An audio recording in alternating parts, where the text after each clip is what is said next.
Salut les amis, on est le samedi 6 mai 2023 et puis on va aller voir ensemble l'avancement un peu du potager. Donc on rentre dans la période où on peut tout mettre parce que là ici en Ardèche il n'y a quasiment plus aucun risque de geler à cette époque-là. Donc là on va pouvoir vraiment se faire plaisir à mettre les poivrons, les aubergines, à remettre des tomates, etc. Donc là, pour ces plants-là, je les ai achetés, vous voyez, chez mon horticulteur. Voilà, des jolis plants. Il y a un peu de tout, hein, pastèque, pastèque, melon, poivron, aubergine, courgettes, voilà. Et donc, je vous montre un petit peu le potager. Donc là, c'est vraiment une période où il y a beaucoup de travail.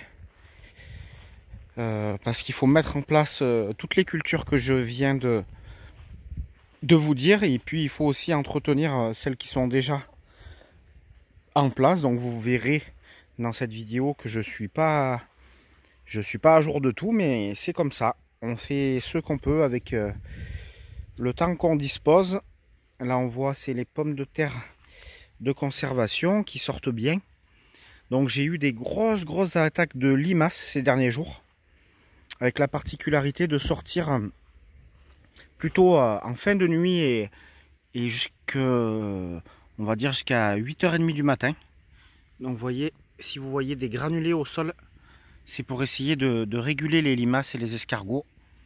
Et en autre moyen de régulation, il y a la méthode manuelle. Hein, c'est un peu gore, mais soit je les ramasse et je les donne aux poules, quand il n'y a pas de granulés bien sûr.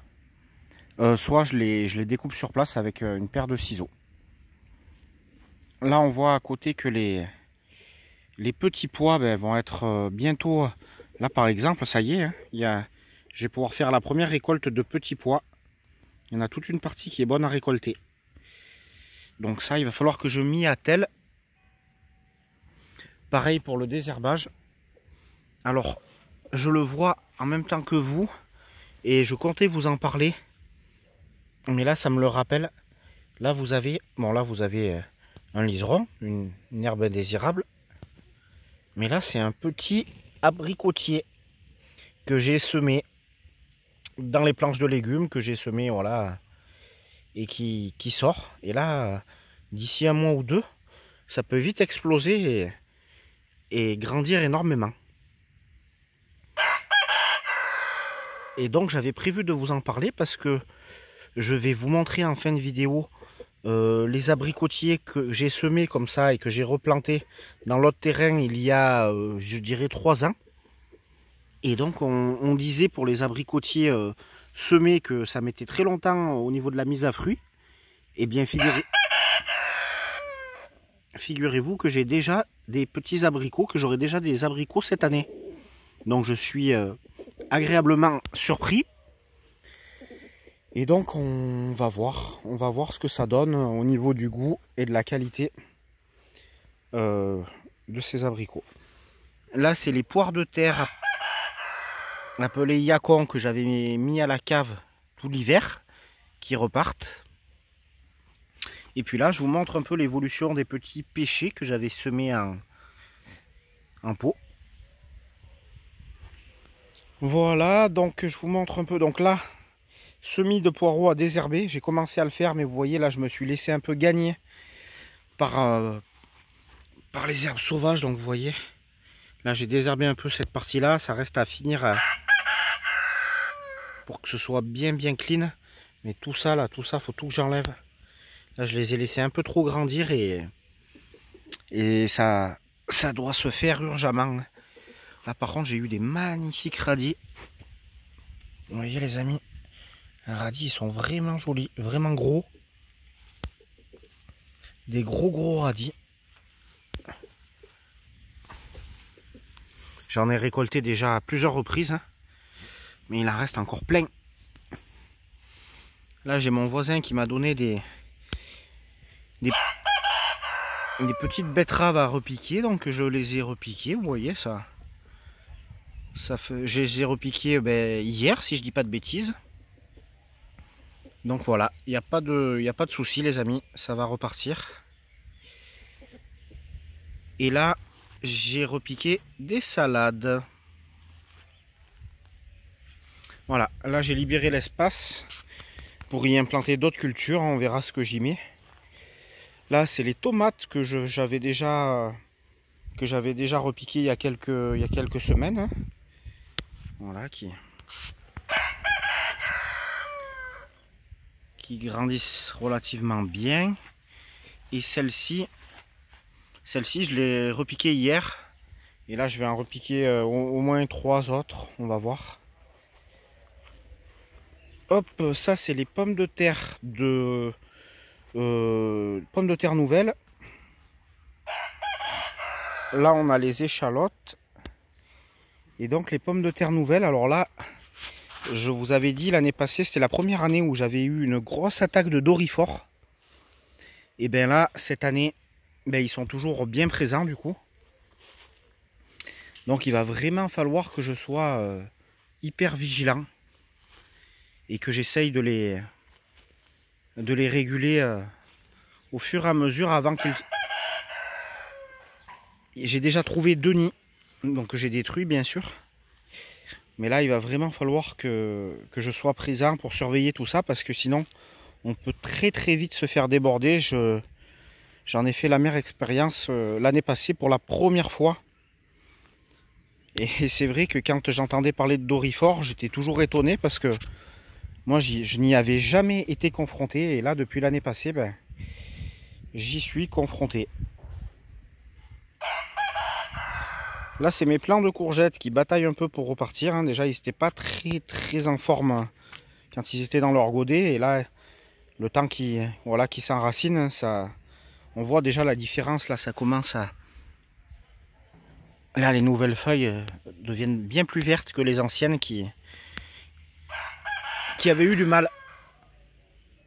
Et là, on voit les poireaux hein, qui commencent à monter en graines parce que j'ai pas pris le temps de les ramasser. C'est dommage.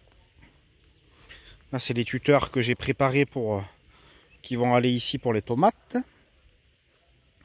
Et puis, autre nouveauté cette année, j'ai eu des grosses attaques de limaces et escargots sur oignons. C'est la première fois que ça m'arrive aussi, décidément. Vous voyez, les oignons, là, ils devraient être bien plus jolis.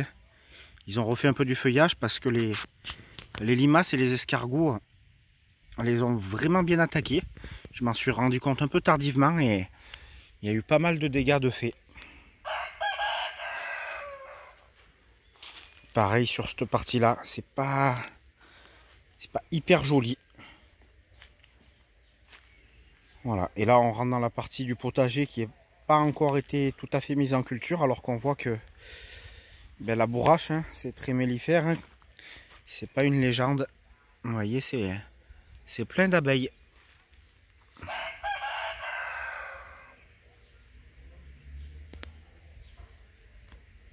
La belle bourrache pleine d'abeilles qui leur donne du miel. Donc tant que je peux la laisser, je la laisse. Hein. Quand je débroussaille les passe-pieds, je débroussaille un peu la bourrache parce que bien sûr elle a tendance à énormément s'étaler. Donc il faut quand même moi que je puisse avoir accès. Mais j'en laisse un maximum pour les pollinisateurs. Bon là on voit les pois gourmands hein, qui bataillent un peu pour grimper. Ils sont pas... Bon, c'est la première année je crois que c'est la première année que je teste les pois gourmands sur tuteur comme ça là, sur ramage. D'habitude je le fais sur grillage et ça grimpe mieux, j'ai l'impression. On va voir ce que ça donne. Encore de la bourrache là. Puis la partie un peu plus sauvage avec les herbes sauvages qui ont repris le dessus ici sur le paillage. Mais bon, c'est pas ce qu'il y a de plus compliqué à désherber. Parce que comme il y a du paillage, voilà, ça vient tout de suite. Hein, c'est pas... Les racines, vous voyez, sont prises dans le paillage et pas vraiment dans la terre. Donc ça se désherbe hyper vite. Donc ça c'est pas, je le ferai quand j'aurai une culture à y implanter. En attendant, je peux le laisser comme ça. Et là on voit les blettes avec les plus anciennes qui montent à graines, qui sont plus grandes que moi d'ailleurs maintenant. Et puis les plus récentes, voilà, qui sont encore en production. Avec la petite vigne ici. Je crois que c'est la variété Isabelle. Hop les amis, on s'est téléporté dans l'autre terrain qui commence à être bien boisé maintenant avec les arbres que j'ai plantés il n'y a pas si longtemps. Et là on voit les artichauts voilà, qui se développent bien. Pas mal d'artichauts. Voilà, je m'en occupe pas de cela. Franchement, j'en prends pas vraiment soin. Là on voit derrière, c'est le petit kaki. Et donc je vais vous montrer ce dont je vous parlais au niveau des abricots. Bon alors celui-ci, je l'avais pris chez le pépiniériste, il m'a donné ses premiers abricots la saison dernière. Mais là il est pas très joli. Je dois vous dire, voilà, vous le voyez de vous-même, il y a toute une partie qui a déjà perdu son feuillage. Il est vraiment pas beau, on voit qu'il est en souffrance. Bon, cette partie-là, bien sûr, il faudra que je supprime les petites branches qui repoussent en bas. Mais voilà, il n'est pas très joli. Par contre, les deux là que j'avais semés au niveau des... J'avais semé les noyaux. Ben, eux, par contre, ils sont super jolis. Ils prennent une ampleur importante en pas longtemps parce que... Alors, je ne veux pas vous dire de bêtises, mais il me semble que je les ai semés il y a 3 ans. Voilà, il y a 3 ans, c'était des noyaux. Et regardez, cette année, ils font 2 mètres 50 de hauteur. Ils sont bien denses. Et surtout, ce que je voulais vous montrer... Alors, je les ai vus hier, voilà. Il y a quelques abricots. Alors, il n'y en a pas des masses. Là, il y en a un ici aussi. Il y a quelques abricots, alors que, ouais, j'en vois quand même plusieurs. Alors qu'on m'avait dit que... Voilà, encore un ici. On m'avait dit que ça donnerait pas, ou du moins que la mise à fruit serait très longue. Et là, il y a déjà une mise à fruit sur celui-là, donc je sais pas les amis, on verra ce que ça donne, si ça donne des bons abricots ou pas. Voilà où j'en suis. C'est vrai que c'est une grosse période au jardin de mise en place, d'entretien, de récolte. Il y a un peu tout en même temps. Mais c'est ça qui est intéressant. Et là, l'idée pour moi, c'est d'essayer de ne pas me faire déborder. Bon dimanche les amis, à très bientôt pour une prochaine vidéo.